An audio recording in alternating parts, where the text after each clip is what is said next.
Yeah. Sure, we'll have a few more jumping in here as we go through. Yeah.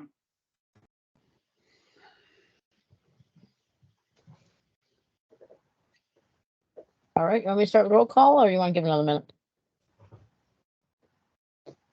We give it one more minute. What do you think, Sandy? Yeah, we might as well.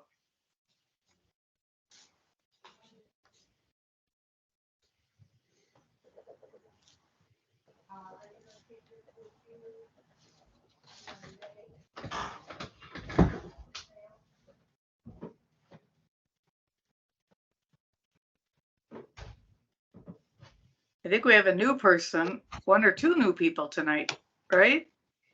But it doesn't look like they're signed in. I think James is here, so, All right. and did we? Oh, there's James, yeah. We'll get him on board. Okay.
All right, what are you saying, me? We good?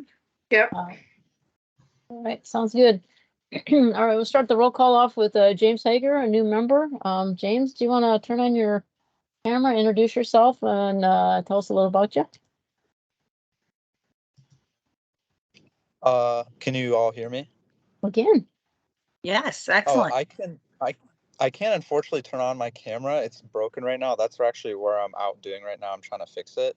But I can share my voice. Excellent. Can you see so- us? Yes, I can. I can see you Perfect. on the screen, so that's good. Well, cool. Well, I guess my name is James. I am a junior upcoming this semester at Michigan State University. I'm studying mathematics and data science. And the reason I was really interested in joining this was because I do research on PFAS, more specifically like classical molecular dynamic simulations. And I really thought that getting like an outreach side of things would be a really interesting point of view. So that's why I was really interested in joining. But if you want to hear me blabber on about what I do, because I really like talking about it, you always can ask me further questions. Perfect. We'll save the blathering on about it for later. How is that? That sounds perfect. Welcome. Right. Perfect. Thanks. Welcome, James. All right, let's go through the rest then. Bradley Venman. I'm here and I don't have any news to share tonight. Thanks. Thanks for that reminder. Charlie Schlinger. Present. Nothing new to share. It's good to be on the call. How about Christina Schroeder? See her. Connie Boris.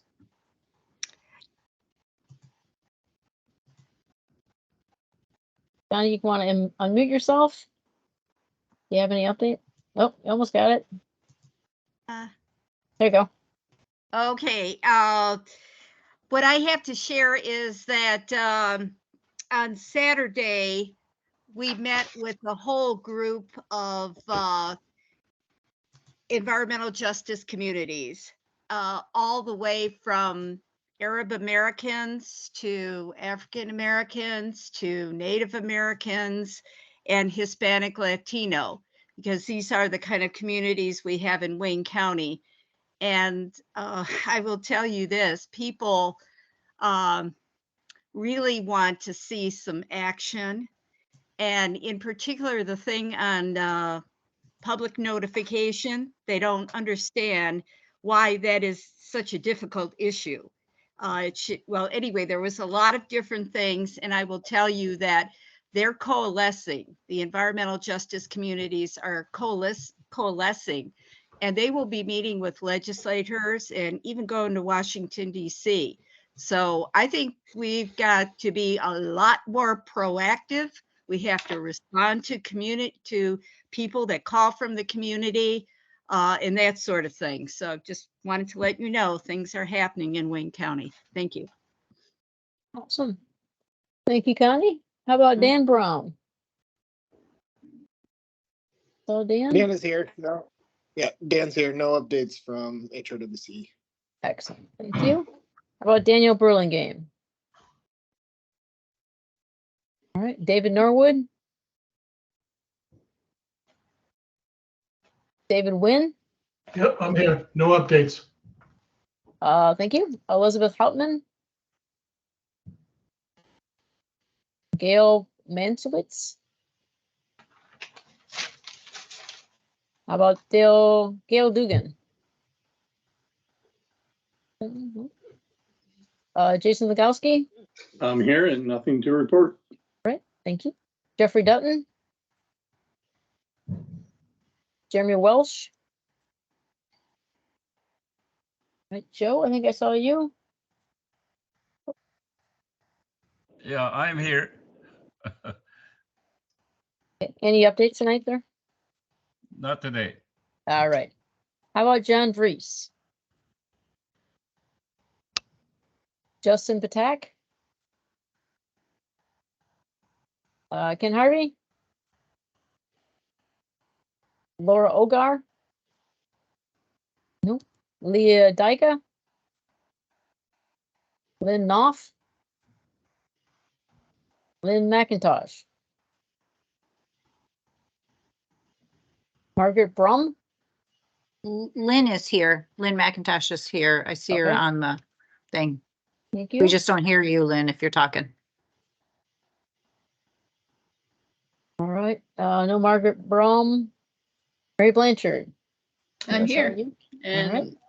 we have not heard anything regarding the meeting upcoming in Holly. Okay. Can you hear me now? This is Lynn McIntosh. We can. Oh, okay, great. Yes. Actually, I do have a couple updates I'd like to share with the group. I'll keep them brief. One is I continue to have the concerns about a site that's not too far from my house. It's on 11 Mile Road, right across the street from Wolverine Worldwide, though the source is unknown. And the last I heard is that they're going to be expanding their search for more residential wells. And again, this is a situation where I feel like, boy, I don't have any information to give these people other than I know that they're finding things in wells. If I lived there, I wish I knew what was going on myself.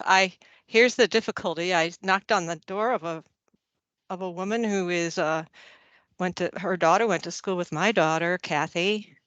I know her pretty well. I thought, well, I can at least knock on this door, but I caught her at a really bad time. She just had a loss in her family. And I'm like, okay, this is hard. And so I sit here wondering about these people in these streets with this unknown plume. So it's troubling. And I don't know quite, when it came to the Wolverine site, we had done a lot of research. We had a lot of information. I don't have that. And I sure wish other people in that area knew somehow what was going on, because they're my neighbors. And secondly, I appreciate the foam warnings that came out right around 4th of July weekend. friend and I went down to First Lewis Lake, which is in Plainfield Township, just south of me. And I'm going to be sending these pictures to the people who handle the foam, but I know that there's PFAS on that lake. It wasn't a foam day. However, kids were digging in the sand and making puddles and putting buckets into it. And foam was forming in those puddles. I mean, it was clearly, these puddles of foam. And I'm like, where do we start? Like, in terms of the foam warnings, it's something that's out there and it's very real. How do you get a sign? Besides a press release, how do you get a sign out on lakes where we already know there's PFAS and where it just happens, whether the township is on board or not? You don't have to fight that fight. It's just, here's a sign. If you're, be careful, wash your hands, that sort of thing. So I'm kind of living in some real situations here, knowing a lot, but not knowing enough to really say much. But it was a lot of people there on 4th of July, and there was absolutely no sign whatsoever. So just pointing those things out as ongoing, I guess, updates, but also ongoing concerns. That's it. Thank you. That was really brief, wasn't it, everybody? Close. Thank you, Lynn. Yeah. Thanks, Lynn. Yeah. All right. How about Mike Borman? He's resigned, I Mike. believe. I'm sorry? I think he has resigned. Okay. Yeah. Pam McQueer? Patty Baldwin? I'm here, no update. Rick Burns? Rick Verdisky? Yes, I'm here. No update. Okay, Yeah, thank Rick you, Rick. Burns is here. Yep, thank you. Yeah. Rick, I see you. Yep, here are no updates. All right. How about Bob Pataki? So, Samara Lugman? Sandy I'm Sear? here. Yeah, can you hear me? Yes. Hello? Oh, sorry about that.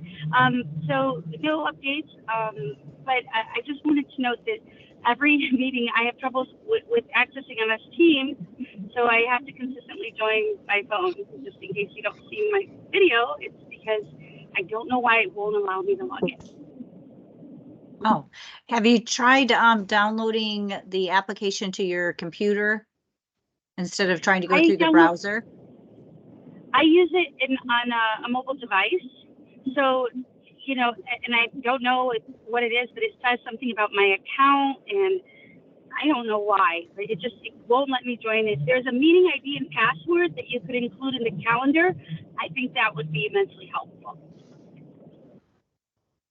Okay, we'll have to look at that one because I'm not sure what's going on. Yeah, that's weird. All right, thank you. Yeah, we'll look into that. Sandy, any updates today? Nope, no updates. Okay. Shalene Thurston. I'm here, no updates. All right, Stacy Taylor. Stacy. Teresa Landrum.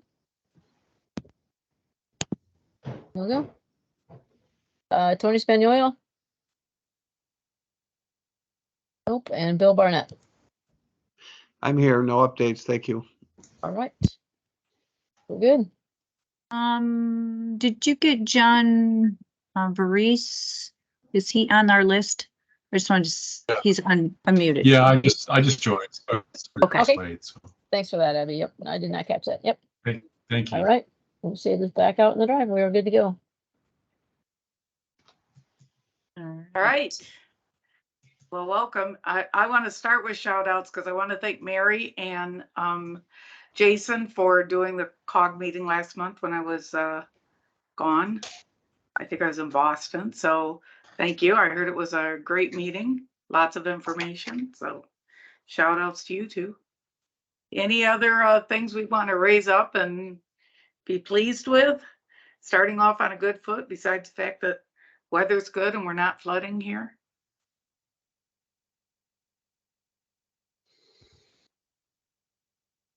Right. On to committee reports. Membership committee, I think. Unless I'm supposed to wait for a slide. Am I supposed to wait for a slide, Abby? No, I don't think, I don't, well, did you get one? We could probably do it without slides. Yeah, I think that Kelly did not put them together because she didn't have this, any other stuff to, she wasn't gonna be here, so I Yeah, don't think she put that's those fine. together this time.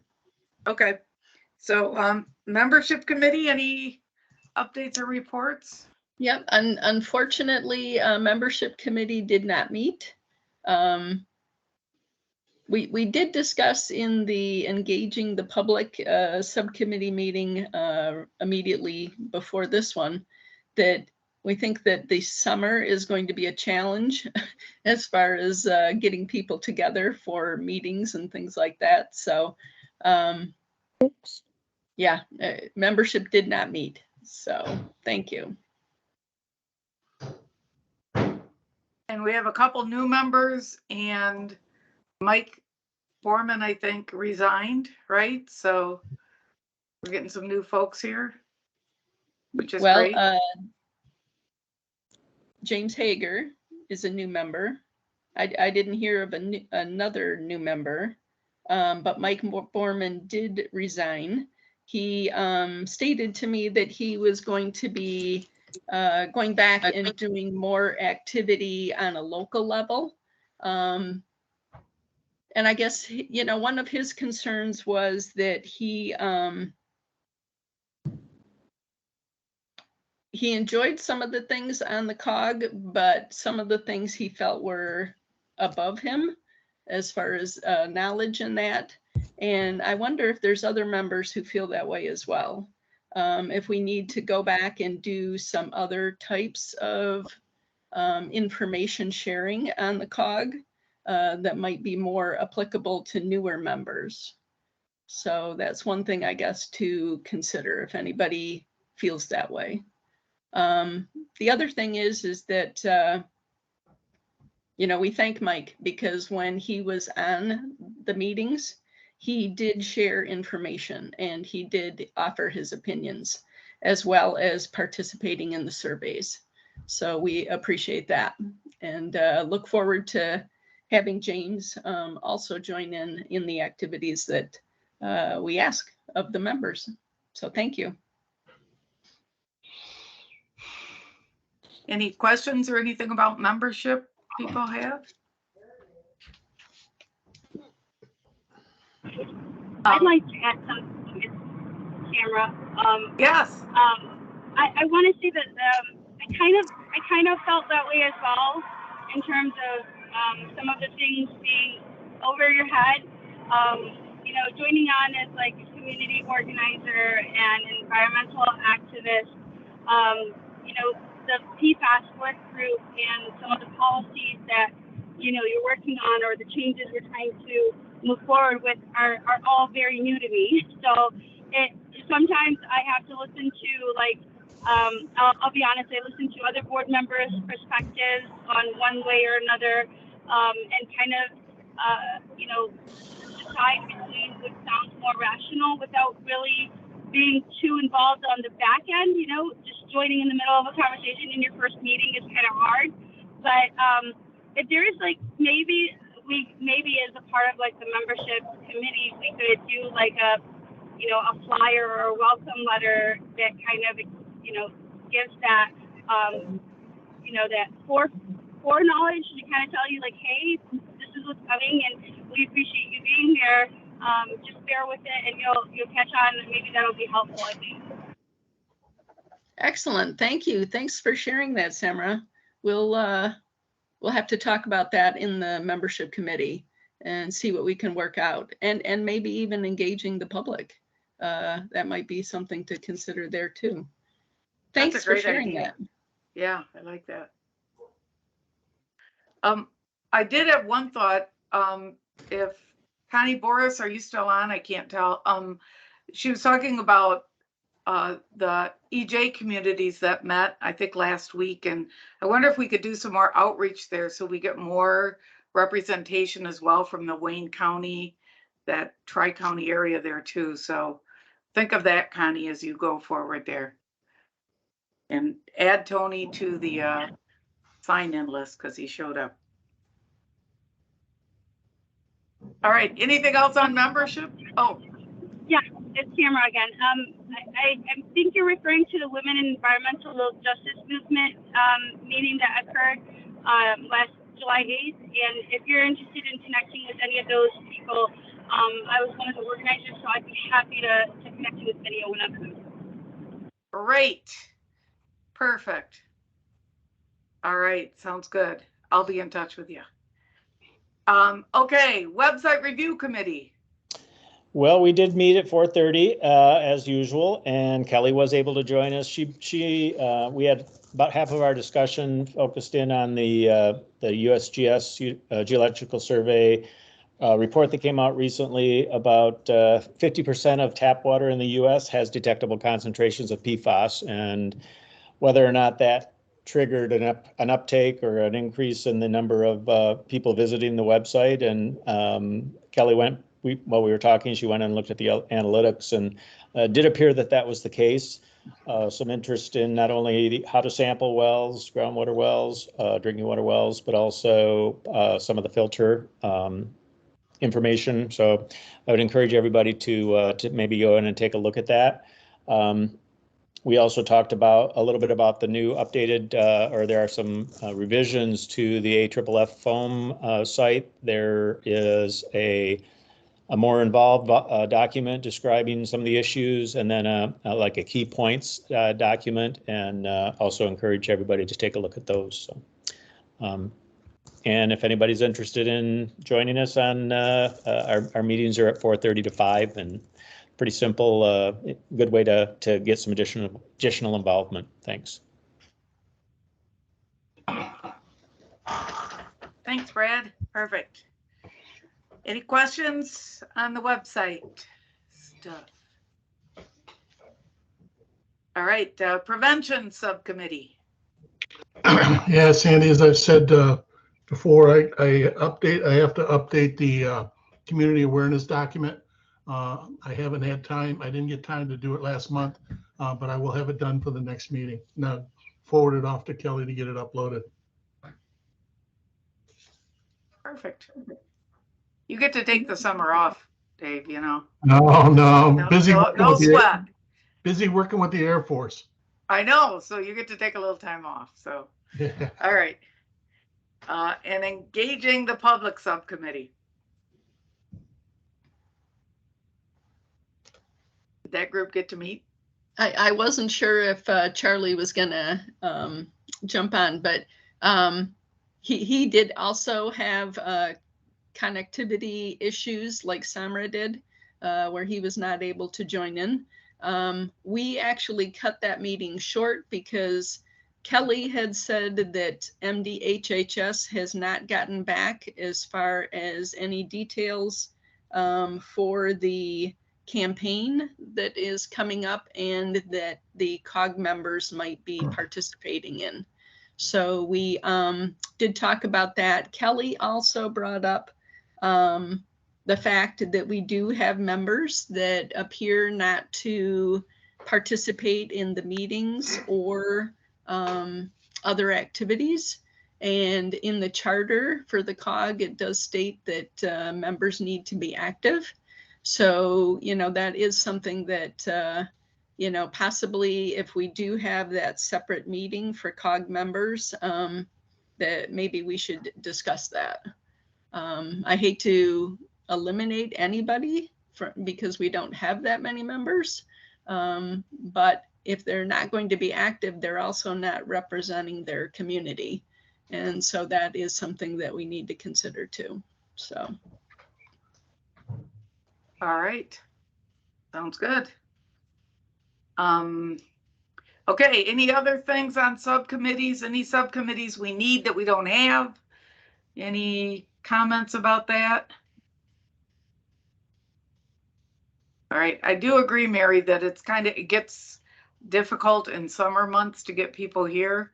I know a lot of CAGs don't meet in August for that very reason, with back to school, last vacations and all of that. So I don't think it's just symptomatic of this COG. I think most COGs have this. So, all right, MDHHS.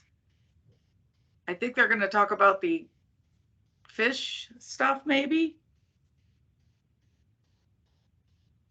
Yep, I think I see Brandon on, so. All right.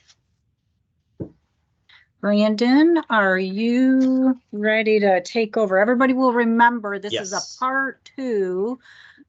We did the general overview of Eat Safe Fish Guide, so Brandon's here to ask continue to answer more questions on that. So Brandon, go ahead and reintroduce yourself for the new people on the meeting today. Sure. Yeah, happy to. Hi, everybody. My name is Brandon Reed. I'm a toxicologist with MDHHS.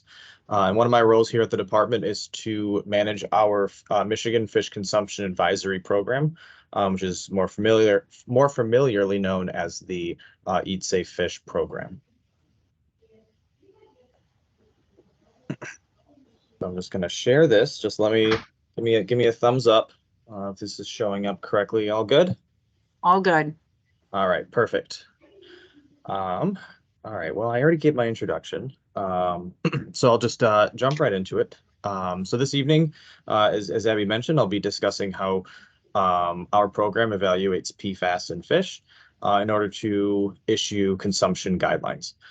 Thanks again for the opportunity to come back and speak, and I look forward to answering any questions you may have after the presentation. So as an overview, I will start with a brief refresher on the Eat Safe Fish program goals and the fish consumption guidelines that we issue. Then I will discuss how MDHHS tests fish fillets for PFAS, as well as a summary of the current data that we have on PFAS levels in fish fillets. Next, I'll move into a discussion of our program's fish consumption screening values for PFOS and how those values are used when we assign guidelines. And lastly, I'll finish up with a preview of the updates to the 2023 Eat Safe Fish Guide. That update is not out yet, but I have heard that it is in the final stage of review. So the main goals of the Eat Safe Fish program are to promote the safe consumption of fish for Michigan water bodies, to create consumption guidelines based on the health risks of eating fish that contain environmental contaminants, such as mercury, PCBs, or PFAS, and to provide Michiganders with the knowledge they need to make informed decisions about which fish and how much fish to eat. The purpose of our Eat Safe Fish consumption guidelines are to provide recommendations that people can use to guide their decision-making when eating locally caught fish. Since we know there can be many benefits to eating fish, it is important that everyone has the knowledge to balance those benefits with the risks. These guidelines are based on levels of chemicals measured from edible portions of fish collected from Michigan water bodies. Only the edible portions are tested because these results are most representative of an individual's exposure from eating a meal of fish. We test the part of the fish that people eat so that the results we get back are the most representative they can be of what someone may be exposed to from eating that fish.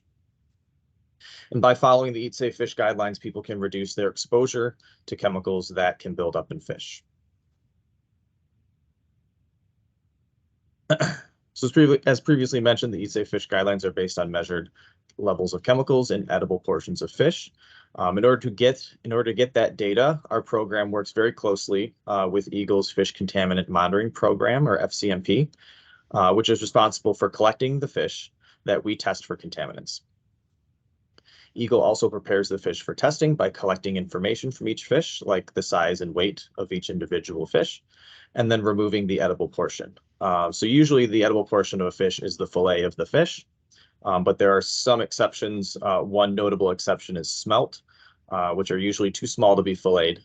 So we'll prepare those by removing the head and the guts from the fish, and then kind of compiling those into a composite sample before we test them. Those edible portions are then sent to the MDHHS laboratory for contaminant testing. The data that we receive from those tests are used to inform our Eat Safe Fish consumption guidelines that are specific to the species and water body that the samples came from.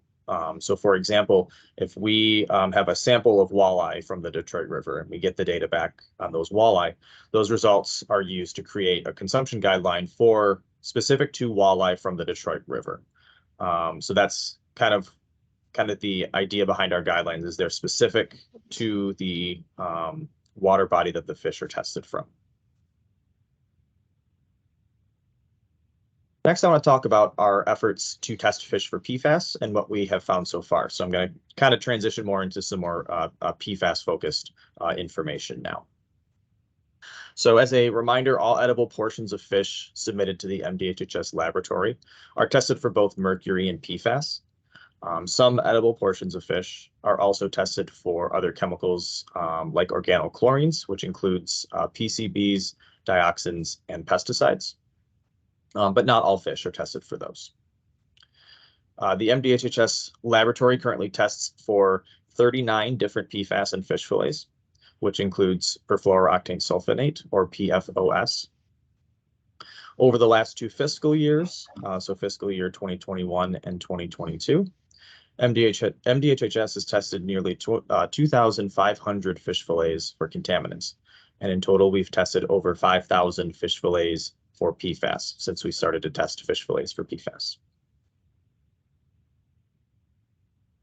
All right, so this is a very data-filled slide, but it has a lot of really important information on it. So I do want to make sure that I explain what's on this slide. It'll give a good idea of kind of what data we have for different PFAS in fish.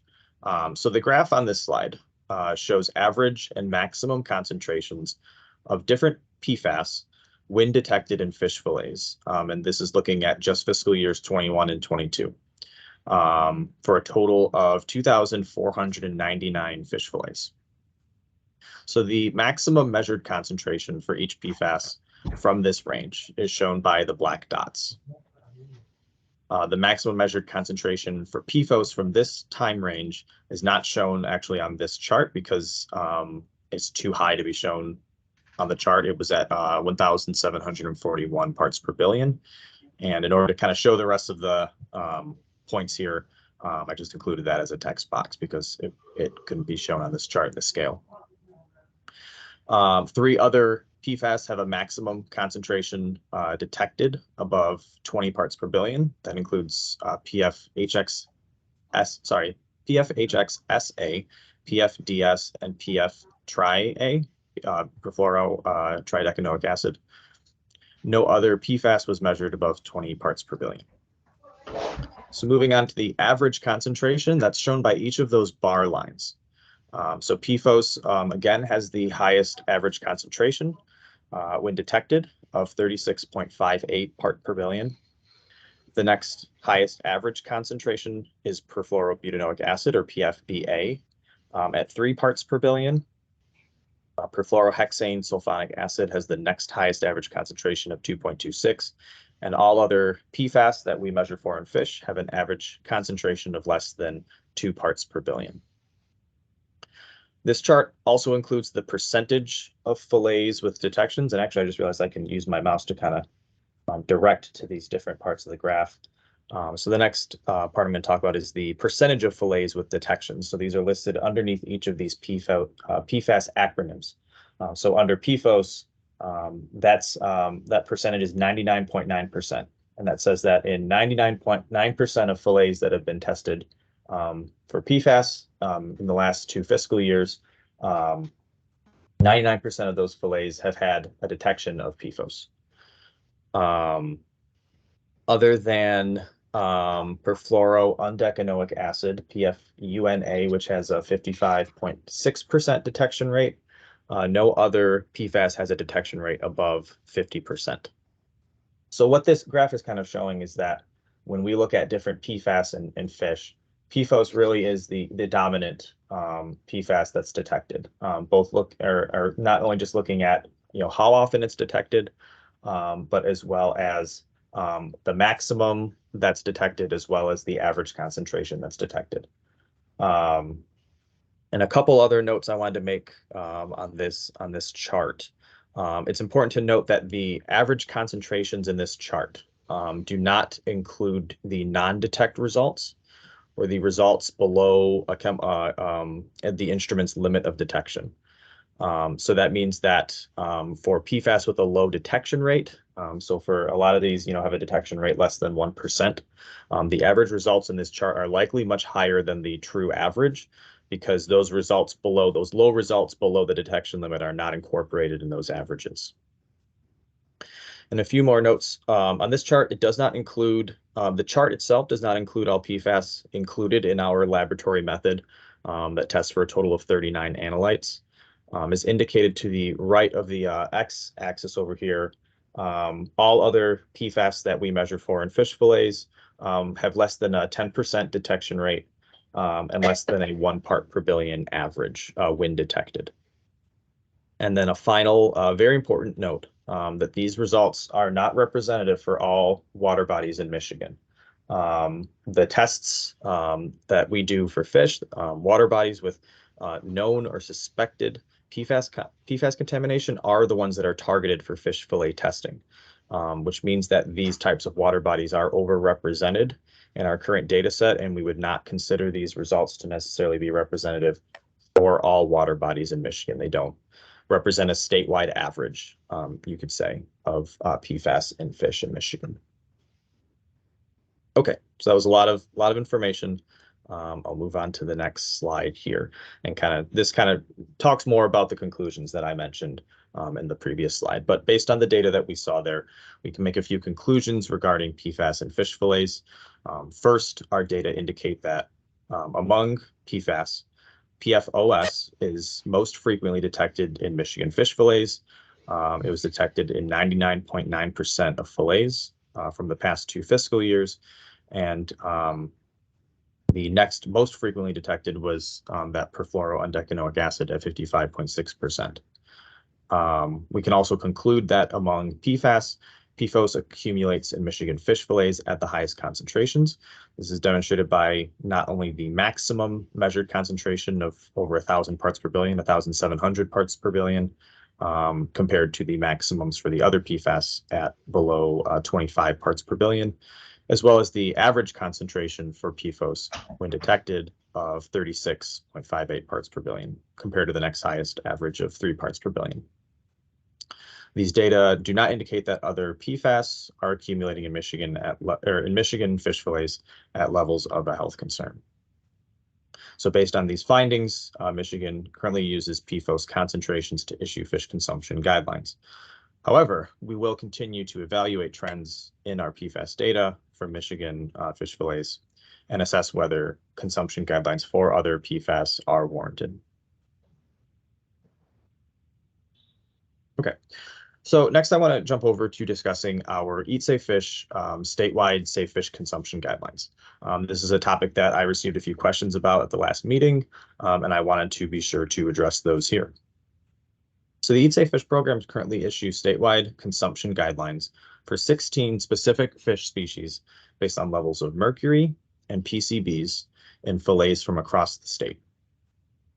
These guidelines are recommended for all fish from inland lakes and rivers that do not have water body specific guidelines already been established. So they do not apply to the Great Lakes. If you open the Eat Safe Fish guide and you don't see a water body, or you see the water body but not that specific fish species that you're looking for, then we would recommend following the statewide guidelines for that fish species. So according to our Michigan Fish Consumption Advisory Program guidance document, some notes on how we will issue statewide fish consumption guidelines. Those types of guidelines can be issued when a contaminant of concern prompts guidelines for water bodies that are dispersed across a wide geographic range, and the data support the conclusion that guidelines are appropriate for many species and water bodies, including those without existing data, and the species water body specific guideline approach is not feasible for every affected water body and species, given the statewide extent of the contamination. And again, that source is our program guidance document, which is available online on our Eat Safe Fish website. So our statewide guidelines do incorporate many years of data. Our statewide guidelines based on mercury incorporate around 25 years of contaminant data, showing that nearly all fish from water bodies in Michigan contain at least some level of mercury. The data also show that levels of mercury are relatively consistent across species. So for example, largemouth bass tend to have similar levels of mercury, regardless of where they are caught in the state. Statewide guidelines for PCBs incorporate 9 years of contaminant data for the guideline for carp and 25 years of data for the guideline for catfish. These data showed that nearly all carp and catfish in Michigan contain PCBs. So to kind of bring this around to a discussion of statewide fish consumption guidelines for PFOS, currently we do not have that similar kind of data set that would be appropriate for issuing statewide consumption guidelines based on PFOS. We've found that PFOS levels in fish are highly variable across both water bodies and fish species. So levels of PFOS in fish from one water body may be completely different than those in another water body, which is very different than what we find with mercury in that they're pretty consistent statewide. Additionally, our current data set on PFOS, like I mentioned previously when talking about that chart, our current data set is skewed towards those known or suspected PFAS sites. So it may not be representative of the average Michigan water body because we have so many of those results coming from sites where we either know or we suspect there's PFAS that's being contributed to those water bodies. But we will continue to evaluate the appropriateness of statewide PFOS guidelines as more data come in. And we do get lots of PFOS data from our lab every year. So as the data comes in, we'll always be evaluating the appropriateness of those as that data come in. Okay, so I've talked a lot so far about our Michigan PFAS data at MDHHS, but I did want to switch gears for a moment and talk about some recent literature that has been published from other groups that have tested Michigan fish for PFAS. And I think these are studies that I got questions about as well at the last meeting. The first up is the Barbo et al. Study from 2023 titled Locally Caught Freshwater Fish Across the United States Are a Significant Source of Exposure to PFOS and Other Perfluorinated Compounds. So this study reviewed PFAS data for over 500 composite samples of fillets collected across the United States from 2013 to 2015, including samples from the Great Lakes. And that study concluded that locally caught freshwater fish in the United States are a significant source of exposure to PFOS and other PFAS. So comparing that to kind of the results that we've found in Michigan, we've also found that fish from Michigan water bodies can be a significant source of PFOS. But importantly, noting that these levels of PFOS are highly variable from water body to water body. So again, some water bodies may have undetectable levels of PFOS in the fish, whereas some water bodies may have, detectable, but, pretty low to the point where it's not going to be more of a concern than mercury. And then others where there's so much PFOS that it's a do not eat for all species. So that it's highly variable. And this is, why it's so important to us that we get that data and are able to issue our Eat Safe Fish guidelines. And lastly, study authors found that PFOS was the largest contributor to total PFAS levels measured in tested fish, and that PFOS averaged 74% of the total PFAS that was measured. And according to similar measures by the Michigan Fish Contaminant Monitoring Program, PFOS composes over 88% of total PFAS measured in fish fillets from Michigan.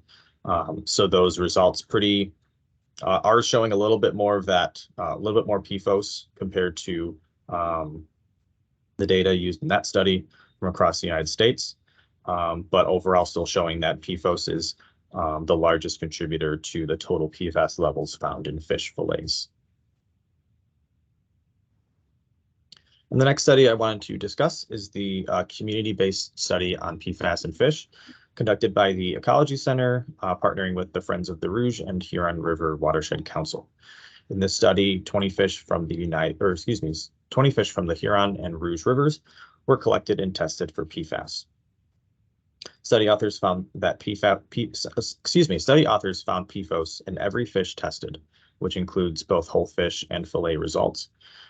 This finding is consistent with our own fish monitoring data at the state, which also found PFOS in every fish fillet collected from the Rouge River during Eagle's 2019 through 2021 sampling, as well as the fillets they collected from the Huron River in 2021.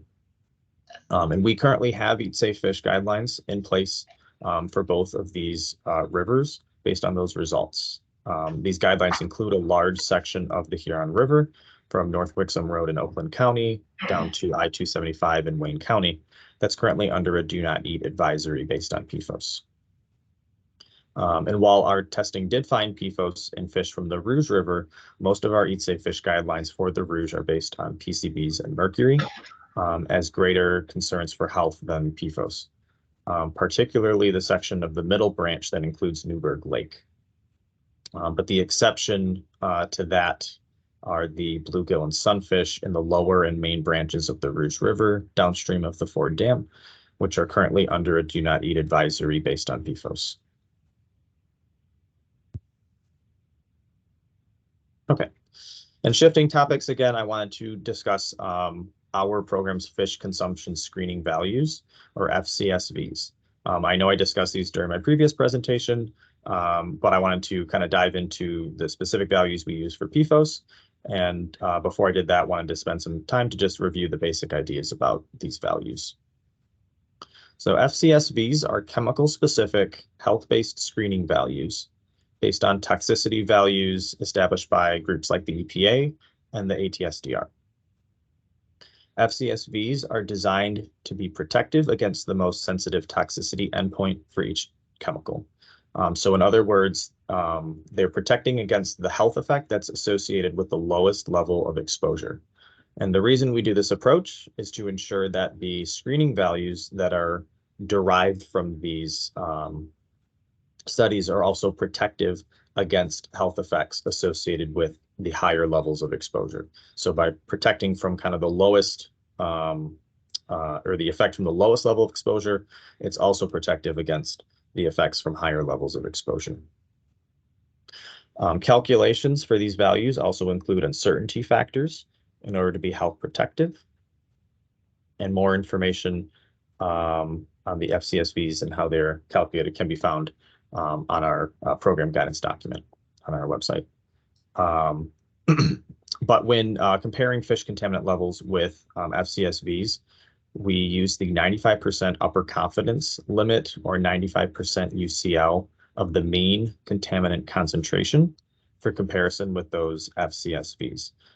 The reason why we use this value is a statistical value as opposed to just using the mean or the average concentration is because this value will account for variability and uncertainty when we're using a relatively small fish sample size to try to predict or estimate characteristics of the entire fish population.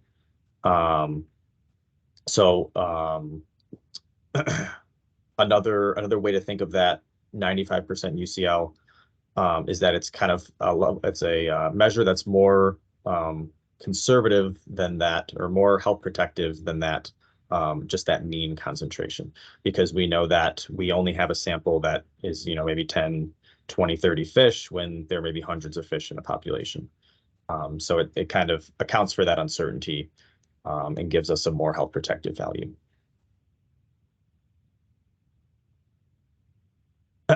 Okay, so on this side, I've copied the specific equation that we use to calculate our fish consumption screening values. It's based on US EPA risk assessment methodology, and it includes 8 equation terms, also known as exposure factors. These factors include the reference dose, the relative source contribution, body weight, averaging time, ingestion rate, exposure frequency, and exposure duration.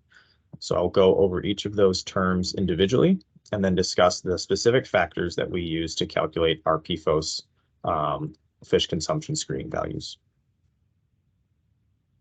So starting with the reference dose, or RFD, according to the EPA's definition, the RFD is an estimate of a daily oral exposure to the human population, including sensitive subgroups, that is likely to be without significant risk of adverse effects during a lifetime. It's based on the exposure level at which no adverse effects are observed. So we currently use an RFD of 0.014 micrograms per kilogram per day for PFAS exposure for fish consumption. This value is based on a study that exposed cynomolgus monkeys to repeated doses of PFAS via oral exposure.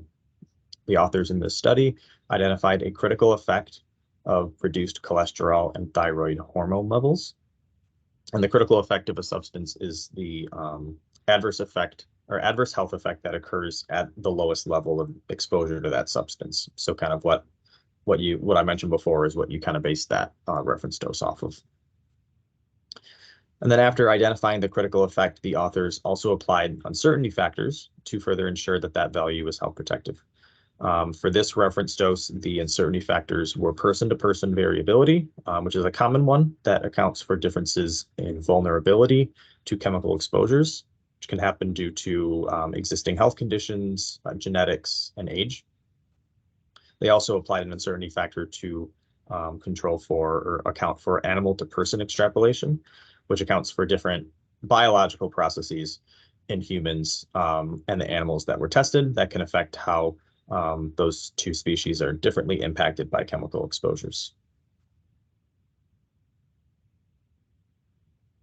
The next factor is the relative source contribution, or the RSC.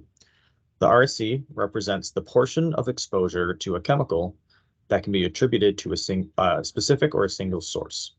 So in this case, we use the RSC to represent the portion of exposure from eating fish. The purpose of this value is to account for the exposure to chemicals from other sources, such as food, drinking water, and air. So if exposure is only expected from fish consumption, an RSC of 1 is assigned. And if exposure from another source is expected in addition to that exposure from fish consumption, an RSC less than 1 is assigned. So we currently use an RSC of 1 for PFAS and fish consumption, which assumes that an individual's exposure to PFAS comes entirely from eating fish. The next two factors I'm going to discuss are body weight and ingestion rate. Body weight is the weight of the individual consuming fish, and ingestion rate refers to the amount or the weight of the fish consumed during each meal, or you can just think of it as the meal size. In our equation, ingestion rate is assumed to be proportional to body weight at a rate of 1 ounce of fish fillet per 10 kilograms of body weight. So in other words, an 80 kilogram adult or 180 pound adult would have an ingestion rate of 8 ounces, and a 20 kilogram child would have an ingestion rate of 2 ounces. And that's kind of what's shown in that table to the right there, that those body weight and ingestion rate are assumed to be proportional. And these assumptions are the basis of our my serving size. So whenever we issue fish consumption guidelines, or Eat Safe Fish guidelines, we say, for example, 8 my servings per month or 1 my serving per month. And that specific my serving, which is different for each person, is based on their body weight. So by using the my servings, we can standardize our guidelines so that the advice, so for example, 1 my serving per month, is the same for everyone. So that makes our guidelines clearer and easier to follow. For example, if an adult is eating a fish at 1 my serving per month, and that's the recommendation, they use their my serving to figure out what their serving size is of that fish based on their weight. So if they're, again, 80 kilograms, 180 pounds, then it would be 8 ounces. But that serving size for their child, who weighs 45 pounds, would be an ingestion rate of 2 ounces. So that would be a smaller serving size to account for the fact that smaller body weights makes people more susceptible to chemical exposures. And that helps us to ensure that our guidelines and our advice is as clear and concise as possible. There's only one guideline to follow for everyone regardless of their body weight. And I'll finish up with the last three exposure factors, which are exposure frequency, exposure duration, and averaging time. Excuse me, there was one thing I forgot on that slide. These two factors, the body weight and ingestion rate, are the same for each fish contaminant. So they don't change whether the equation is used to calculate values for PFOS, mercury, PCBs, or another fish contaminant. And that is the same for these three exposure factors as well: the frequency, the duration, and the averaging time. So the exposure frequency represents the number of fish meals per year that an individual has. This value is used to create what we call the cutoff points for each meal category.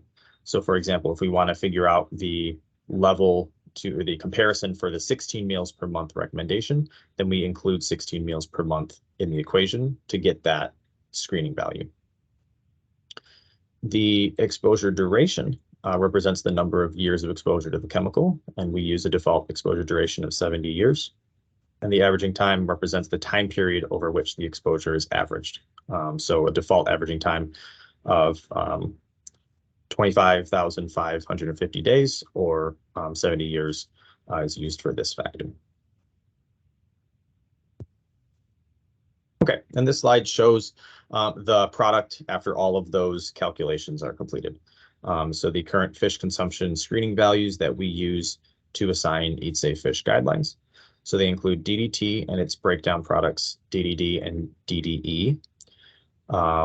Our value for combined dioxins, furans, and coplanar PCBs.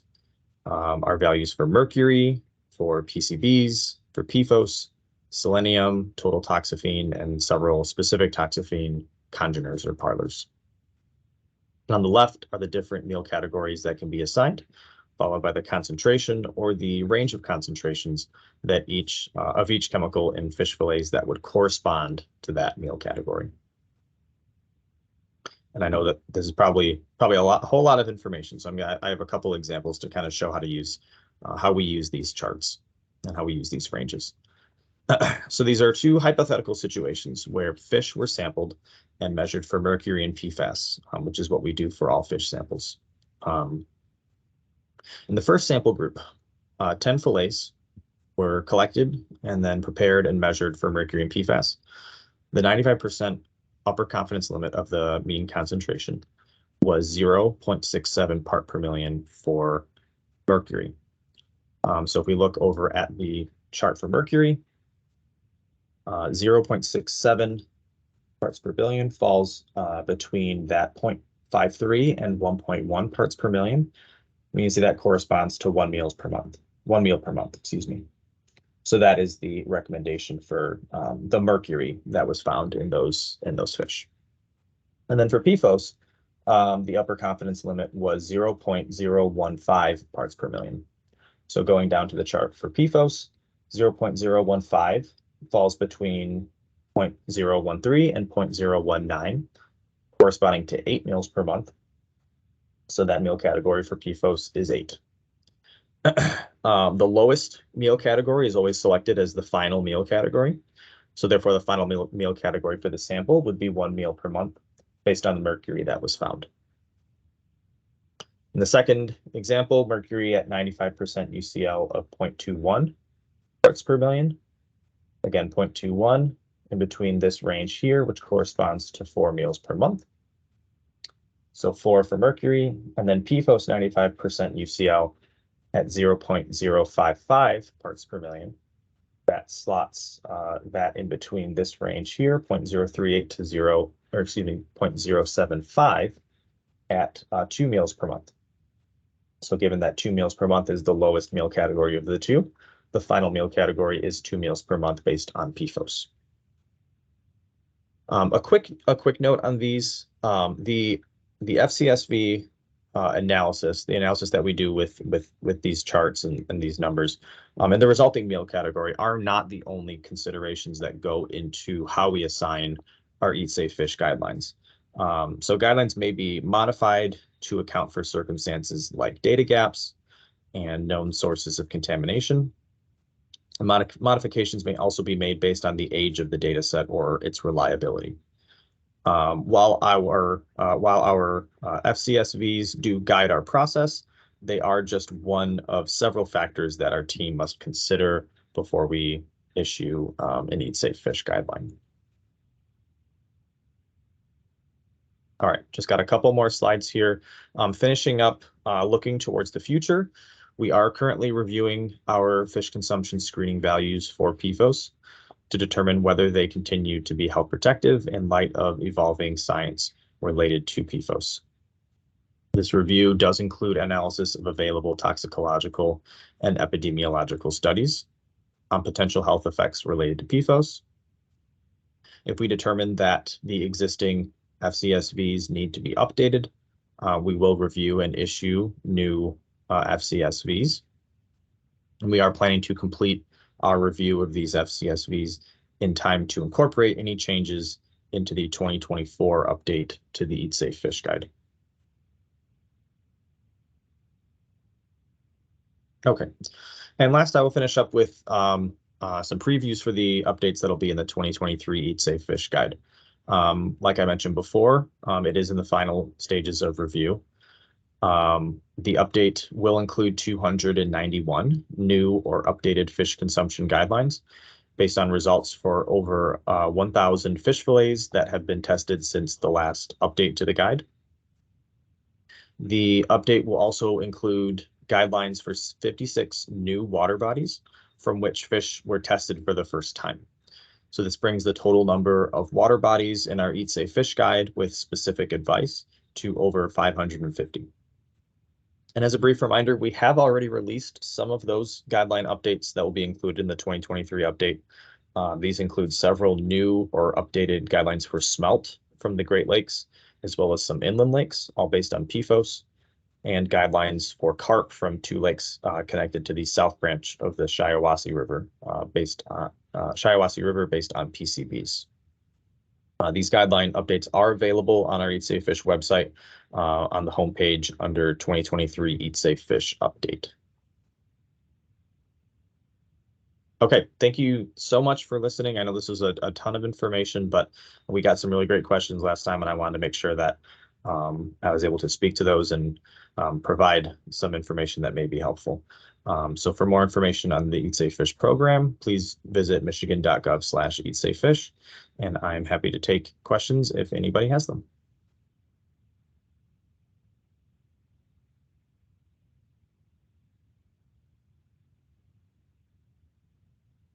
Thank you, Brandon. That was great information.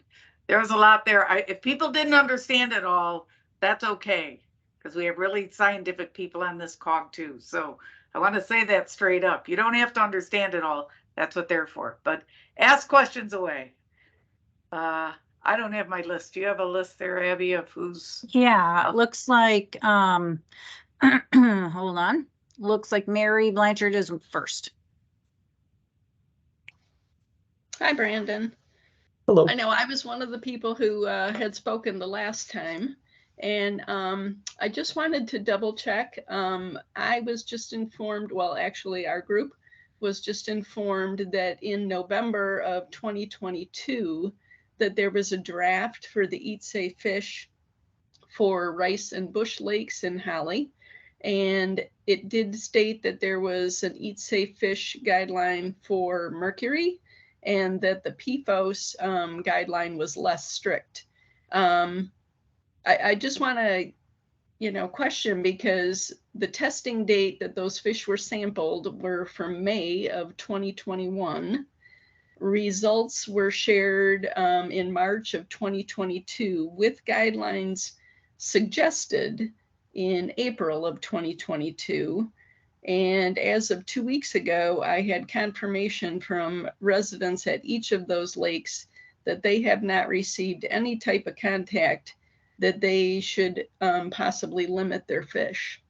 That just seems like a long time. Even if you don't have all the complete data, there are a lot of people, particularly in the time now where they're eating more fish possibly because it's a free resource out their back door compared to higher grocery prices.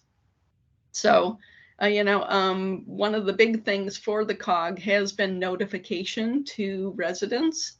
And it just seems like even if you don't have a completed Eat Safe Fish guideline, that possibly MDHHS, when they get general information stating that there might be a question of fish to a specific area, that they might send a letter or some type of communication to residents of those lakes or the municipality and say, we have a concern and you might want to limit your fish.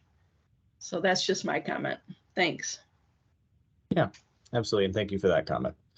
Those guidelines will be included in our update, the 2023 update when it comes out. It will include those guidelines for Rice and Bush Lake. I know it's been a long time coming for those. All right, I see Rick is number 2. Yeah, thank you for the information. Just had a question about the reference dose. I know that, the dose that you're using is an older one from 2016, I think. And I know ATSDR came out with their MRLs, which were about 7 to 10 times lower than the reference dose. And I'm pretty sure that the reference dose that went into the newest proposed standards is even lower. So, you talked about that paper that they actually compared eating fish to drinking water. So they didn't use a reference dose per se. They used, how much you would get eating fish and then how much water you'd have to drink. And they made a calculation back that way. But the numbers that the numbers that it was compared to were based on, I guess, newer reference doses or newer exposure assessments. So are you going to be you mentioned you're going to be revising these. Are you going to be looking at the newer reference doses, or, the water standard uses, I think it's maybe 35% from water and the rest from other sources, because you've got that in your formula too. Do you have the same amount of other sources in your calculation as what they do for drinking water? Do you know that or not?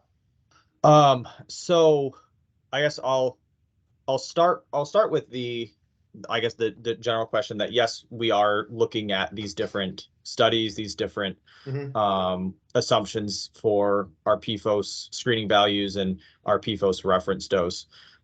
Specifically with the RSC, I guess I would say the RSC and the RFD, so the source contribution and then the reference dose, are the main things that we're looking at for PFOS right now. I mentioned a lot of the other factors are kind of the same between different chemicals. They don't change between different contaminants. So it's the RFD and the RSC that are the big drivers of the values that we come out with. And for the RSC, that is one of the things we're looking at with PFOS, because again, that was an older value that was made in a time where we assumed that all of our exposure to PFOS was coming from fish. And there's a lot of evidence right now that that's not the only source that people are getting exposed to from PFOS. So we're looking at different science available right now, different approaches other states have been taking to kind of quantify the other levels of exposure and seeing if any of those are appropriate for us to use, as well as, of course, with the reference dose, other studies that have come out since we issued that back in I think it was 2014. Actually, I think you off by 2 years. I think it was 2014 when that came out, so a little older than that actually. Yeah, looking at everything that's out there, current science, weighing the pros and cons, seeing which one would be the most appropriate for fish consumption. Yeah, because that's where it gets pretty tricky, because we have some highly exposed populations. So, for example, Wurtsmith, the Osaba, and the Rogue River, you would expect that people have gotten a higher exposure rate just from drinking the water and being in that area. And I don't know how you put that in your equation, but I think, people that are from those high exposure areas, and we know that by the blood testing that they have high backgrounds. You might even want to have a recommendation that if you're in a high exposure area that you would eat less fish. I don't know, because that you're right that those two parameters drive your equation. And I think we have to be pretty sensitive to not only changes in the RFD, but changes in the background exposure that we're getting from other sources than eating the fish. So I don't relish the job that you have to do. I mean, it's a tough one, but I think that the background exposure is going to be real significant depending on where you live. Like if I go fishing in the Rogue River, I don't have the exposure that people in the Rockford area do, and I just think that needs to be maybe qualified in an area that has the high background exposure levels, that you may want to just say that this is what we have calculated. But if you're in an area that has a higher background, you may want to be a little more careful or eat less. I don't know how to articulate that, but yeah, it's complicated. So no, thanks for the information. I'm glad you're looking into it. Yeah, absolutely. And thanks for the comments. It's tough when you have such a variable and you got to come out with usually just one recommendation. How do you incorporate the fact that some people may have much higher exposure than other people who may have none. So it's a balance, and but it's important. Mm-hmm. So we're making sure we get it right as best we can. Okay, thank you. Yeah.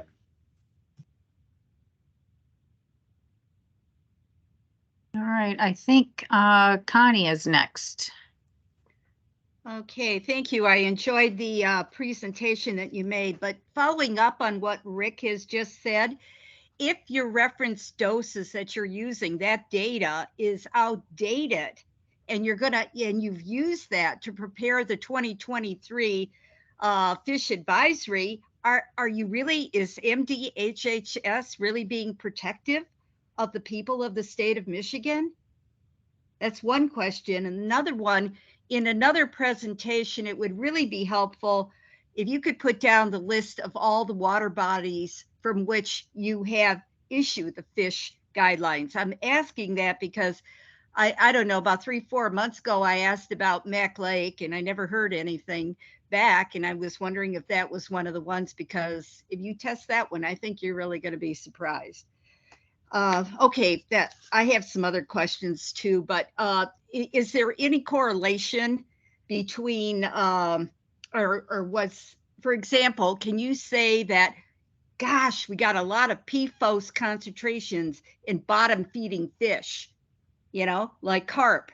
Well, is that, do you have more problems with bottom feeding fish versus, say, the largemouth bass or the walleye, the ones that aren't bottom feeding? And that's another question.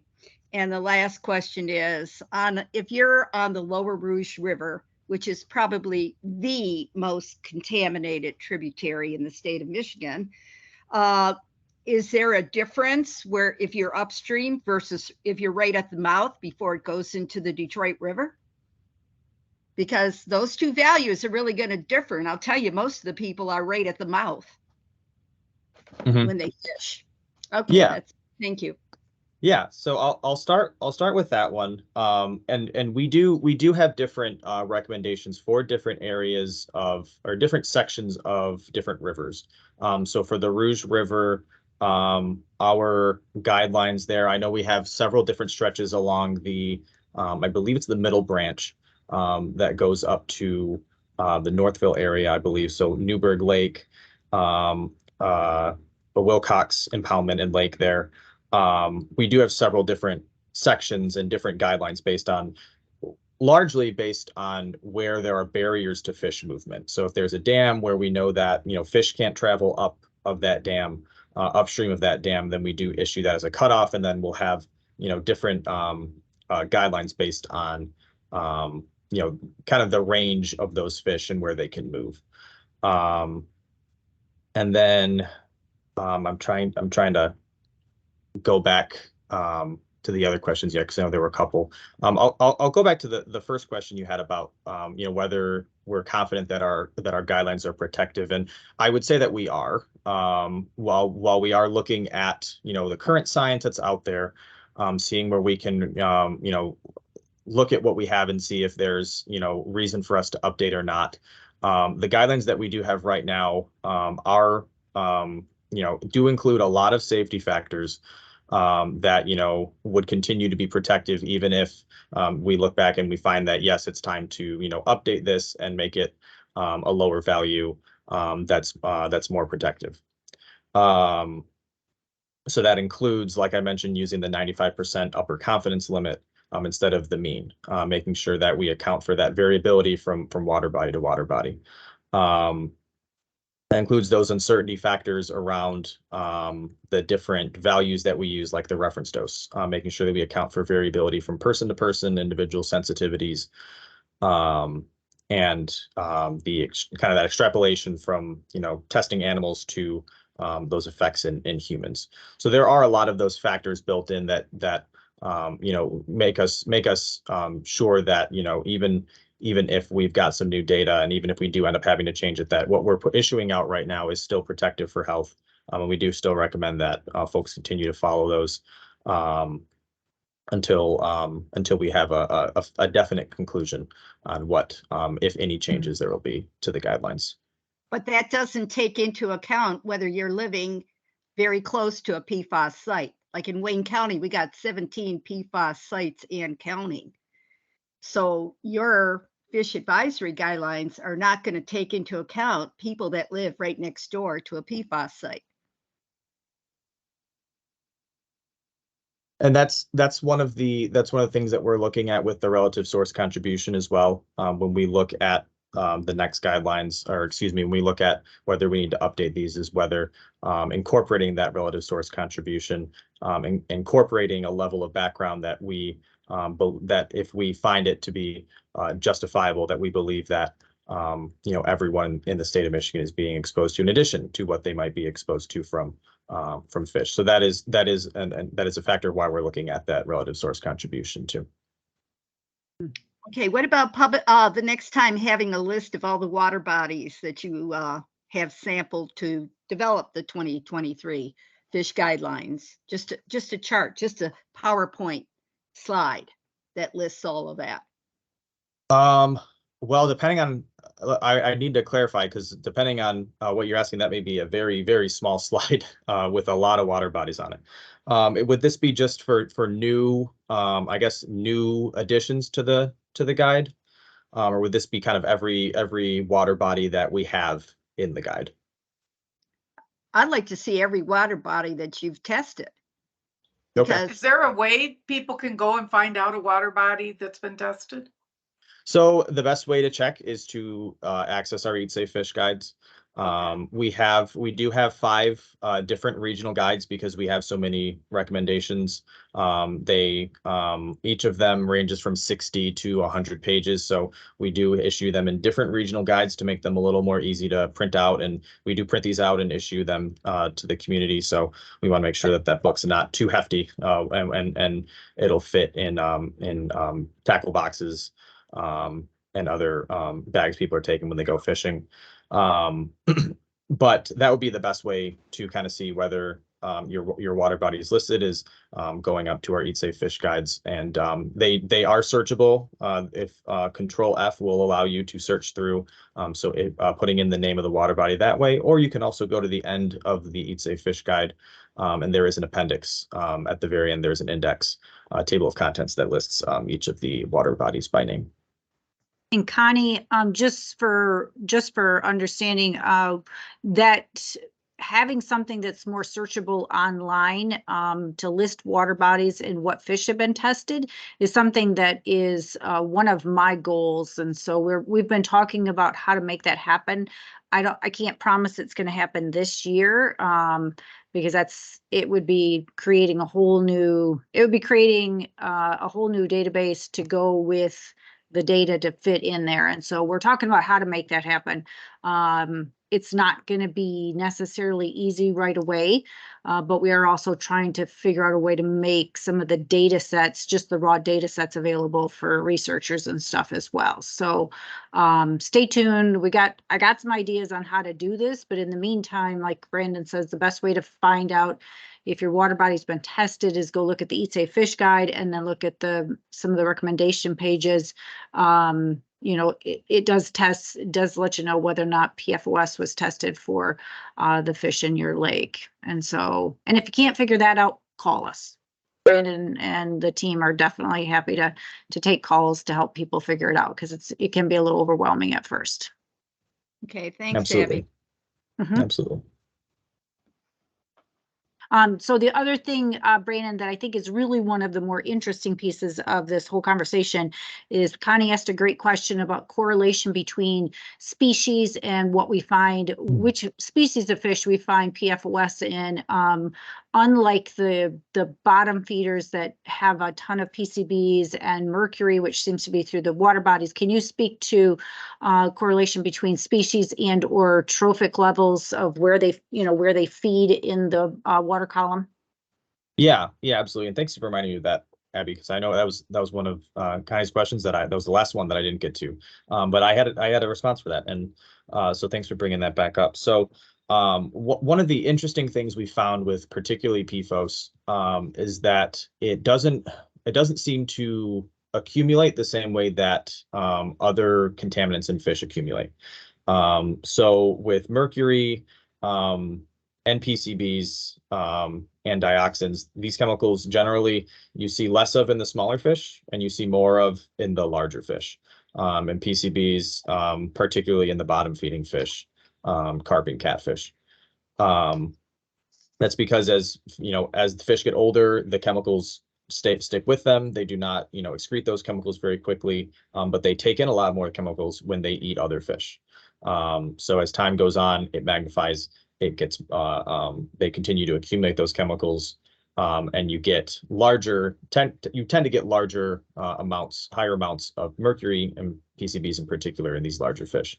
With PFOS, we haven't seen that trend with PFOS at all, and in some cases we've even seen the kind of the opposite trend, where the smaller fish, what we call panfish, so bluegill, sunfish, yellow perch, rock bass, even, are ones that have higher amounts of PFOS compared to the larger fish. Walleye, salmon, lake trout, northern pike, usually fish that have higher amounts of mercury, tend to not have higher levels of PFOS in them, which is certainly surprising, and we really haven't found an explanation for that. I know another smaller species is smelt that tends to have higher levels of PFOS for some reason. But that's something that's certainly something we're looking into in terms of kind of which species are having higher levels.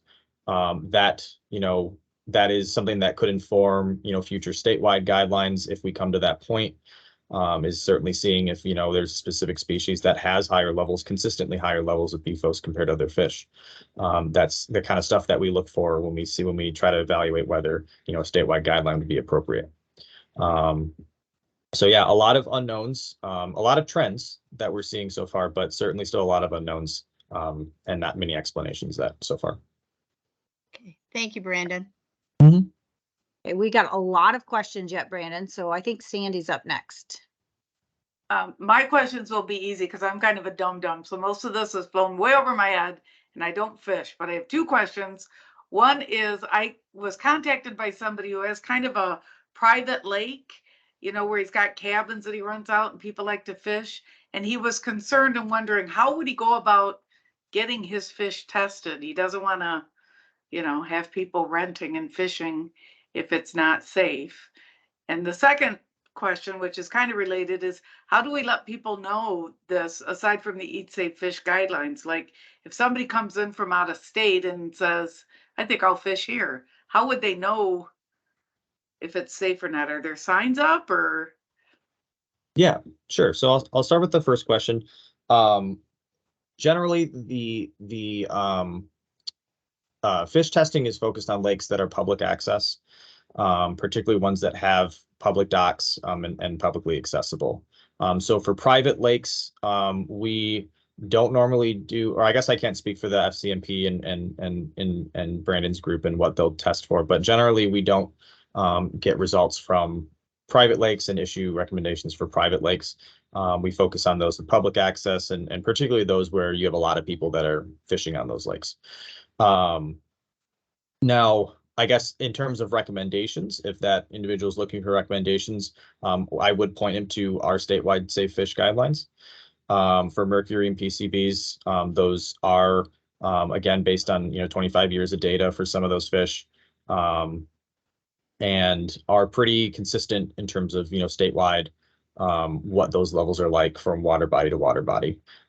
So I would certainly recommend following those statewide guidelines. But testing, I don't think we could make work for a private lake like that. And then secondly, for the question about kind of how do people figure out about our guidelines? That's honestly, that's one of the biggest, things that we work towards in our program. So, a big part of it obviously is the science, putting together the information, putting together guidelines, issuing those. But another big part of that is our outreach and how we make sure that people are aware of them, because we can do all this work, we can put together great guidelines and great data, but if no one knows about it, then, there's not much of a use.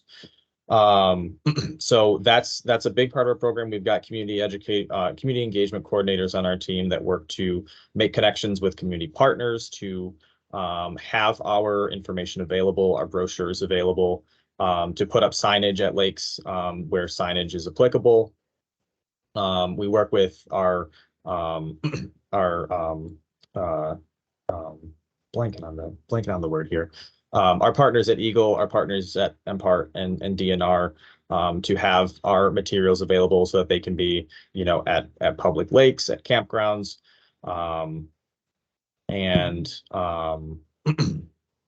we also have a couple different programs, outreach programs. These are our River Walker programs is one that we're really proud of. That's specific to a couple areas in Michigan, Detroit River, Saginaw area, Huron River, Kalamazoo, where we've got folks that will walk up and down the rivers, talk to shoreline anglers, and just kind of have conversations with them, see if they're interested in learning more about safe fish, the recommendations we have for those water bodies. So it's an ever-going challenge for us always to find out, how can we make sure people are aware. Like you said, we do issue our guides, we do issue press releases when we have updates that are particularly important to share. But we are always looking for ways to increase our outreach. So always looking for those kinds of suggestions too, in addition to the work we're already doing. Jason just posted a great idea. Are these sent with fishing license on? Do you send out the Eat Safe Fish guidelines, or? Usually at the counters, when you go buy the fishing licenses at Myers, they're right there on the counter, usually right next to them. Mm-hmm. Yeah, we do work with. That's in the fishing guide that DNR issues. So you'll find it right on the page. Eat Fish Safe Fish Guide. It's right in the brochure. Mm-hmm. Yeah. Already there. Right. Thanks, Mike. All right, I see Joe's got his hand up. Joe King. Joe? Yeah, thanks. I got a pretty basic question. In your tables, you showed how you determine how many I can eat depending on what's in it. And you had different kinds of chemicals, mercury, PCB, DDT, and PFAS. So you treat them numerically kind of independent. So whatever you ran the numbers through and then determine which is the lowest number. But did somebody go into the basics and figure out if the impact on our body is same for mercury versus PFAS or DDT? I assume they go to different parts of the body. So in terms of how you handle the healthy impact, are they truly independent one another, or do they have some different kinds of impact on us? So maybe we should combine some of them positively or negatively.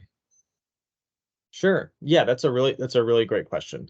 And what we do for each of our chemicals is we find and determine that critical effect that based on the reference dose that kind of tells us what that first impact from the lowest level of exposure is.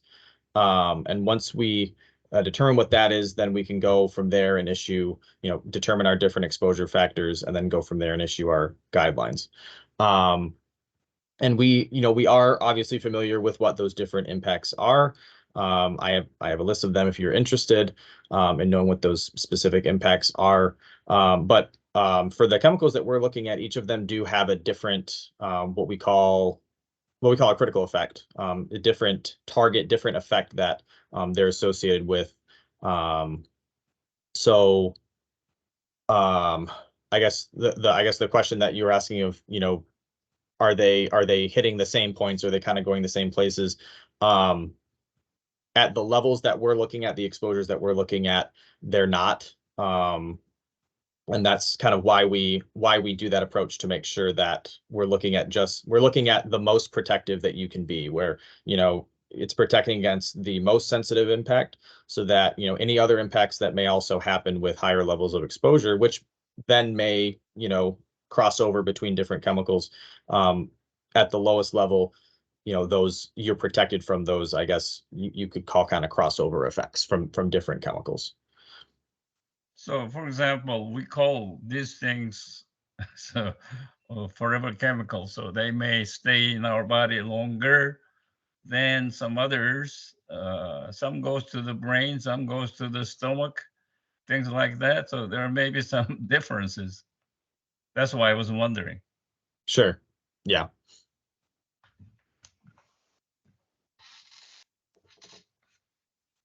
Thanks. Did that answer your question? Are you all set?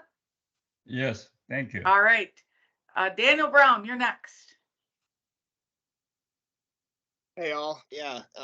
Brandon gave us the Ecology Center, HRWC, Friends of the Rouge team, version of this presentation a couple months ago. Answered a lot of our questions, which were pretty similar to what folks are bringing up now. I just wanted to kind of highlight a couple of things which Rick pointed out early on, and I think have come up in other points. So I think what we're seeing in terms of like our sort of status and understanding, in the context of what we're learning about PFAS at a national or global scale, is that really the two factors that are changing are that PFAS are far more toxic than we previously thought, certainly in 2014 when these were issued. But we're also learning a lot more about how people are exposed to PFAS. And Brandon and Rick talked about that earlier. One thing that I sort of thought through is, well, if the reference dose is 1,000 or 10,000 times lower, i.e. more toxic, and if the sort of percentage of the exposure is lower, you're still gonna need more protective limits, just based on how the math works out. And I don't think that comes as a surprise to anybody on this call. But the one thing that Brandon pointed out that I think is really critical is that these are trying to protect 95% of the population. And one thing that I was kind of actually skeptical about is that number too, is that too high? How many people are actually eating fish sort of at the sort of kind of the extreme rates where they're eating fish, once every day or every couple days? And just based on conversations I've had since that meeting, that there are more people out there than we would typically expect that are eating inland caught, wild caught fish far more frequently than I think many of us would, where it is sort of you know, a nightly or every other night occurrence that people are eating a lot of fish that they catch, and that is kind of a primary source of nutrition for more people than I would have expected. So I have come to appreciate that, you know, that 95% protection principle, and not just protecting the average. So I do think that that's really important. The other thing that folks raised is, yeah, how to get all this information. That the Eat Safe Fish guides, just, you know, in terms of running the Riverwalker program for the Huron, those have been extraordinarily helpful. We get calls a few times a week about, you know, people wanting to fish in specific locations and have really specific questions about the fish in specific locations. And those guides are meant to answer exactly that question. So it's, you know, they're meant to be accessible where you can pull it out of your pocket, you know, as you're walking or, you know, pulling up to the boat launch at a site and see, you know, what you can do in a place. So they're meant to be accessible, and that's a good place to get all that info that people were asking about. I'll stop there.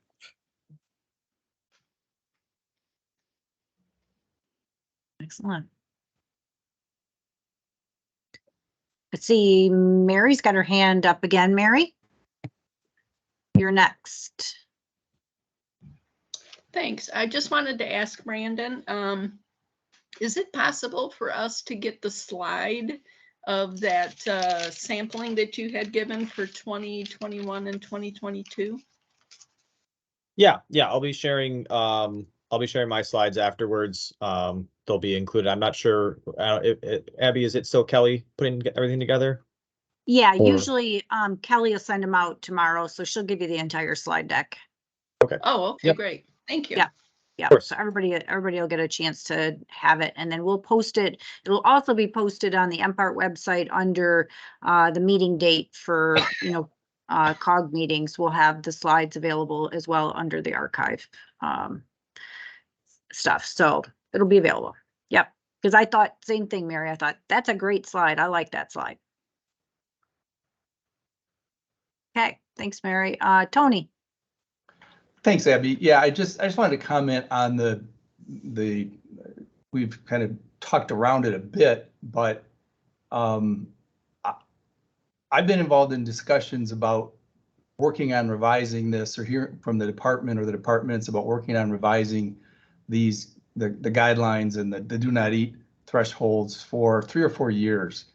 And I just, when you look at, I'm not a scientist, but when you look at the developments that have come down in the scientific world since 2014, and you look at what other states have done, which are far more protective than what Michigan has done, I just find it hard. And I think a lot of people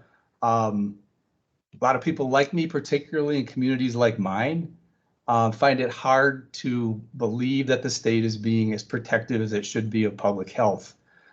You could issue interim guidance, but the fact of the matter is, it just feels like you're taking way too long with this, that relying on a 9-year-old standard is just not sufficient. And so, you know, I mean, obviously that's not going to change. But I just got to say, I'm very disappointed. I know that our state likes to talk about leading the nation. I don't think we're leading here. Other states are doing a far more progressive and proactive job of this. And I'm disappointed that we're now 3 presentations into it this year. We're 3 or 4 years into reviewing this and nothing's changed. So I'm just expressing my disappointment.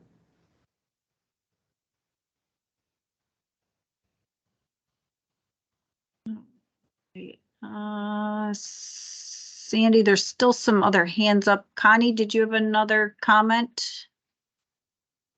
Or is this a residual hand? Yeah. Connie Oh, and Joe have their hands still up, so. Oh, I'm sorry.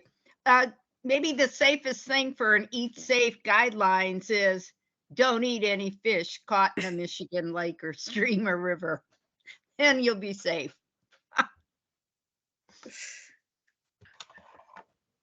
All right. I hope not, but sadly that may be it.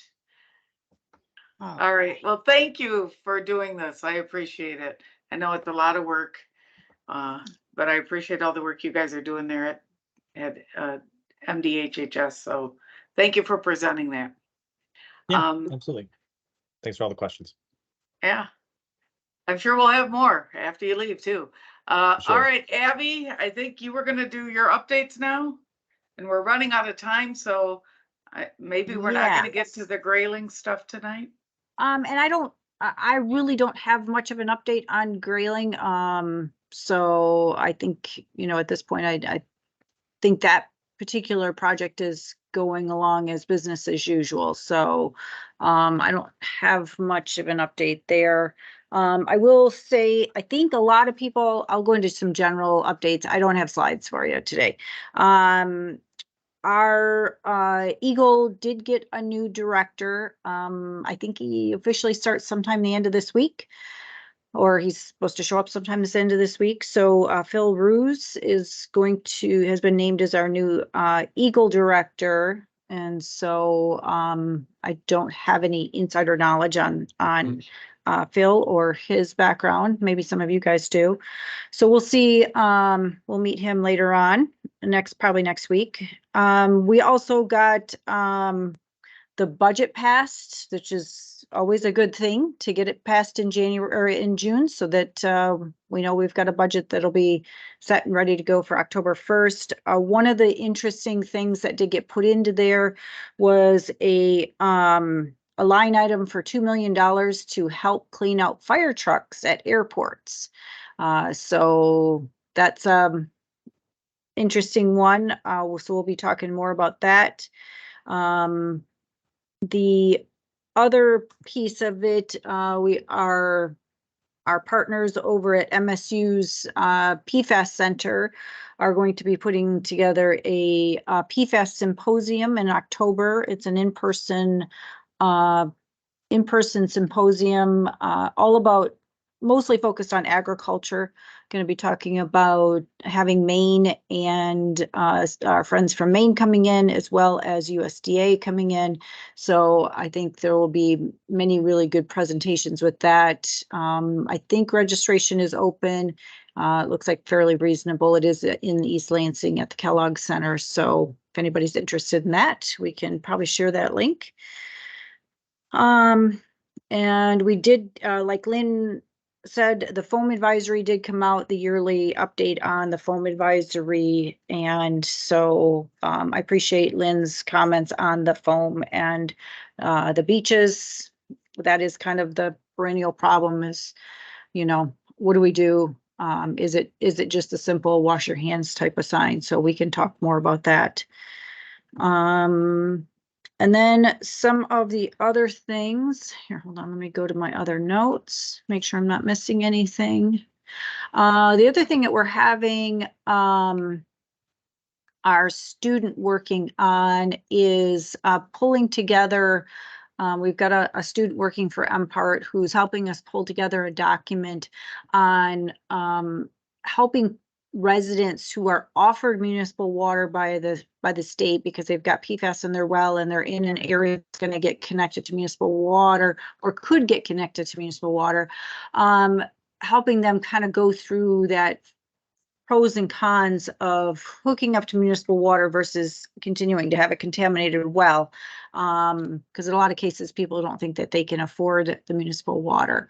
And so we kind of put together a cost breakdown for what it would cost you over 30 years to keep your own well versus what it would cost you in having municipal water.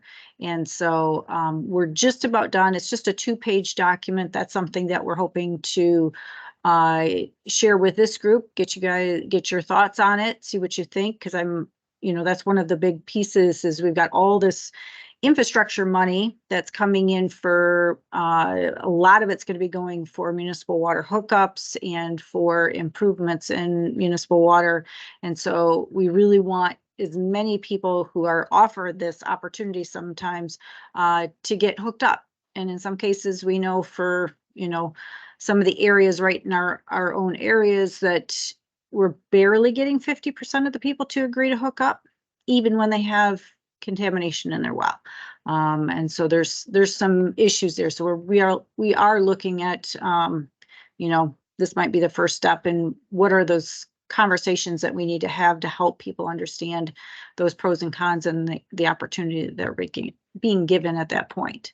So Lynn, go ahead and jump in. There. Okay. Wow, look at me. Yes. Thank you for going back to the phone. And this is where I'd love to reach out to you, Abby, and anyone from MDHHS and that sort of thing. It's great to get the press release. It's hard for a citizen to go to a township, but at First Lewis Lake, if someone could check on this, I'd really appreciate it. We have photos of them. The only place to rinse yourself off, there's no sign to rinse yourself off, but the only water available to rinse yourself off is coming from one of the wells that they used to take well water from. I mean, one of the closed wells. That's what it appears like. It's coming right out of that.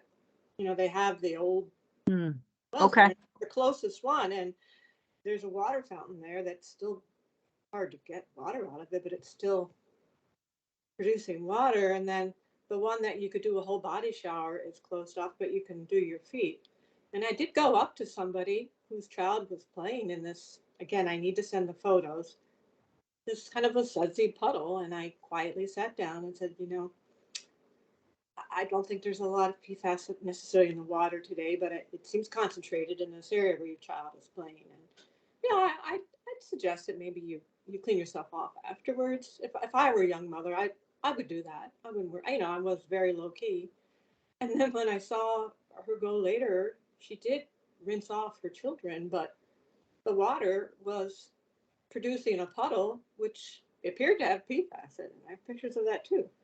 So I'm thinking, well, it's free to go to First Lewis Park. It seemed like a lot of people who couldn't afford cottages and didn't have nice invitations to big lakes were attending there.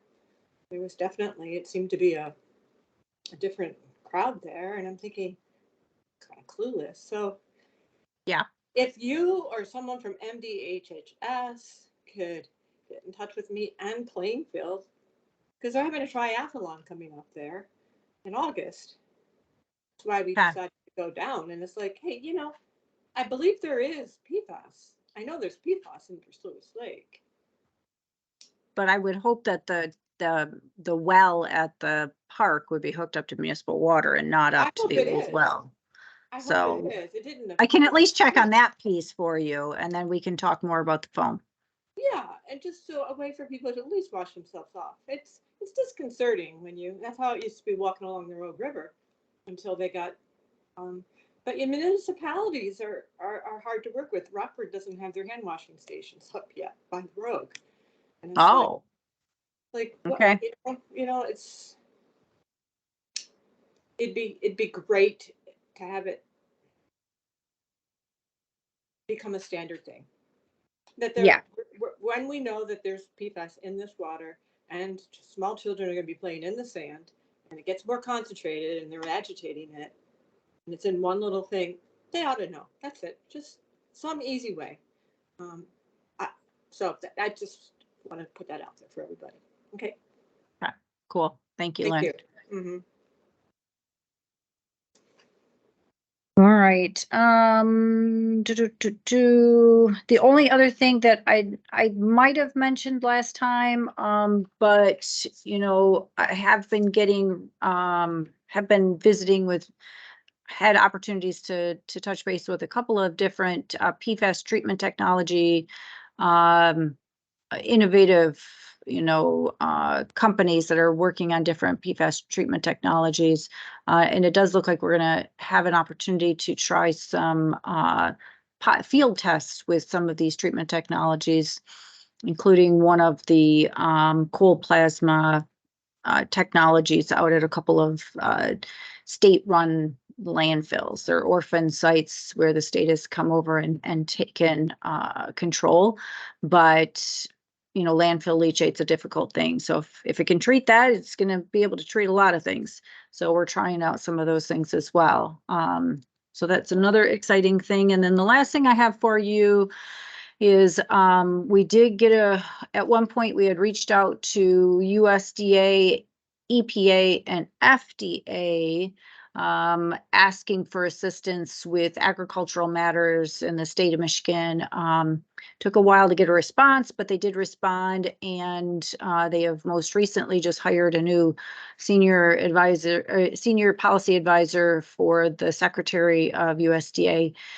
And so I got a call back that we will be Michigan. They'll be reaching out to Maine and to New Mexico to have the 3 states present our perspectives on some of the challenges of PFAS in agriculture.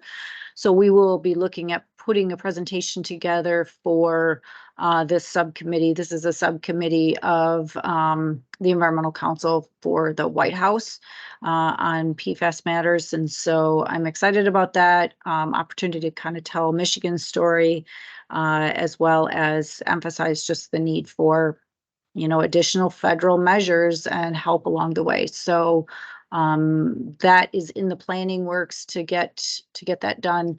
I don't think it's going to be an open meeting. I don't know if they are going to videotape it or anything like that, but or if they're going to record it. But at this point, I'm still a little sketchy on the details, but we can let you know when that happens.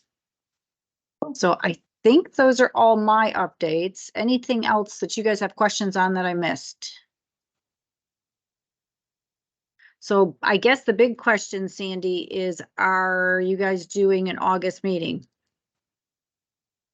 I guess that is the big question. What do people think? Do we want to do an August meeting?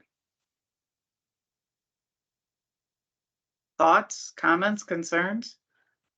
I Kelly actually could think send out we covered that last month and people Oh, you did? were in agreement on going forward Oh, okay. with meetings each month. So I wasn't here, so I guess we're doing an August meeting. So we'll plan on it. does Okay. anybody have any topics that they would like to see covered in either August or future meetings? We are still putting together a presentation similar to what Brandon did, only on the question of bagged fertilizers. So we've got that in the works. It's not ready yet, but that is, I know, a question that came up last month, Sandy, or maybe even the month before as well. But we are working on that as well. So we'll get you that, probably looking at like September-ish meeting, but that's in the works. Going back to Mike Borman's concerns as far as new members, maybe not getting enough basic information. Would you like me to reach out to the Water Resource Commissioner for Genesee County? He had done a presentation to a Sierra Club and went through some general information, but I thought it was very informative, and I think he would be, he stated to his aide that he would be willing to come on the COG and do a presentation. And who is it, Mary? Jeff Wright. He is the Water Resource Commissioner for Genesee County.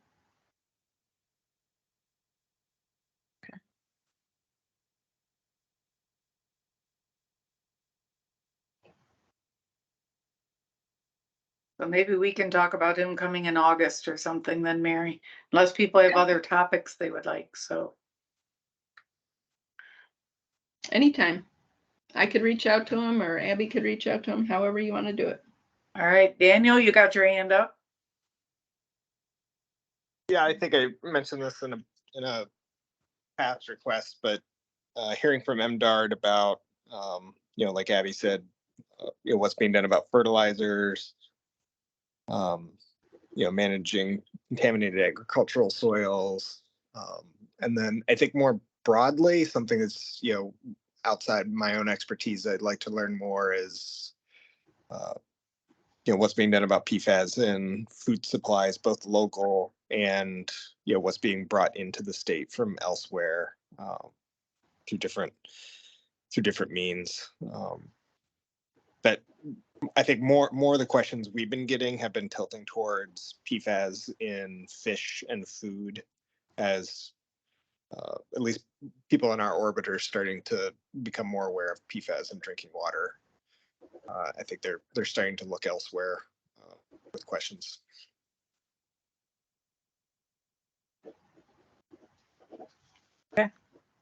Connie, you had your hand up? Yeah, I do. I have some additional topics following up what Dan just talked about. I would like to know about not Eagle, but DEQ, your predecessor, really pushed the application of biosolids on farmland. Okay, that was many years ago, but they pushed it. I would like to know what Medard is going to do and Eagle going to do about farmers' land that is now contaminated with PFAS because of the application of biosolids that DEQ pushed at the time. All right, because I think that's very unfair to farmers whose land is contaminated. They go to seek help and essentially get nothing, and their livelihoods and everything goes to pot. So I'd like to see that addressed as one of our future topics. Secondly, and this is more for well, no, this is for everybody. I would like to know, and I think Mike Jury, you could probably be in on this one. What do landfills do to treat their leachate? Do they just put it in a sedimentation pond and then just take the top and let it go into a combined sewer system, which then ends up in a municipal wastewater treatment plant, or what? So I want to know about the treatment of landfill leachate, because that's got a lot of PFAS in it. So let's have that as a topic. Got it. Got those both down. Thanks. Yeah, thanks. Thank you. Mm-hmm. All right, and Connie, your hand's still up, but I think you're just exercising. Yeah, I'm taking it down, but I'm not. Oh, that's okay. It's late at night. We're all doing this. So, all right. Anything else? You got 2 minutes.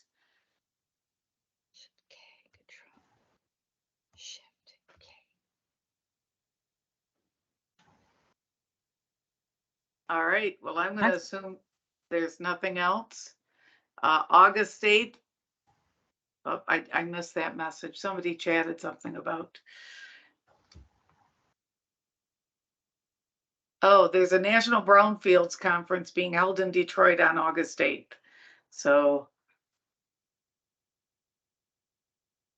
all right, I will make this note too, Shelley, what you put in the chat.